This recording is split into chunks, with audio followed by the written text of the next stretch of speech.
பொதுமக்களின் வீடுகள் மற்றும் கட்டிடங்களுக்கான மின்சார பணி வேலைகளை தமிழ்நாடு அரசின் உரிமம் பெற்ற மின் ஒப்பந்தக்காரர்கள் மூலமாகத்தான் செய்ய வேண்டும் எனவும் 1956ஆம் ஆண்டு மின்சார சட்டம், 2003 மின்சார சட்டம், 2010, 2023 மின்சார பாதுகாப்பு விதிமுறைகளின்படி அந்த கட்டிடத்திற்கு முறையாக ஒரு உரிமம் பெற்ற ஒப்பந்தக்காரரால் பணி முடிக்கப்பட்டு அவர் மூலமாக சோதனை சான்று பெற்றுதான் மின் இணைப்பு வழங்க வேண்டும் என்று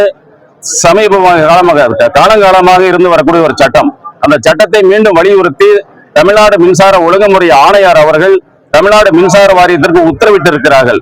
அந்த உத்தரவை திருப்பூர் பகுதியில் இருக்கக்கூடிய ஒரு சிலர், குறிப்பாக சரவணன் என்கின்ற ஒரு நபர் மின் வாரியத்திலே ஒப்பந்த தொழிலாளியாக பணிபுரிந்து கொண்டு தனக்கு திருப்பூர் நுகர்வோர் பாதுகாப்பு சங்கம் என்கின்ற ஒரு அமைப்பினை போலியாக வைத்துக் கொண்டு மக்களை மிரட்டிக் கொண்டு எங்களை போன்ற மின் ஒப்பந்தக்காரத்தில் பணம் புடுங்குகின்ற அளவுக்கு பணம் பறிக்கின்ற ஒரு நோக்கத்தோடு செயல்பட்டுக் கொண்டு மின் ஒப்பந்தக்காரருடைய கையெழுத்தே தேவையில்லை சோதனை அறிக்கையில் உதவி பொறியாளரே கையொப்பமிட்டு மின் இணைப்பு வழங்கலாம் என்கின்ற ஒரு தவறான செய்தியை தினமலர் பத்திரிகையின் வாயிலாக ஒரு பொய்யான தகவலை வெளியிட்டிருக்கிறார்கள். இதற்காக எங்க சங்கம் தமிழ்நாடு முழுவதும் இருக்கக்கூடிய சங்கம் கடுமையாக கண்டிக்கிறது.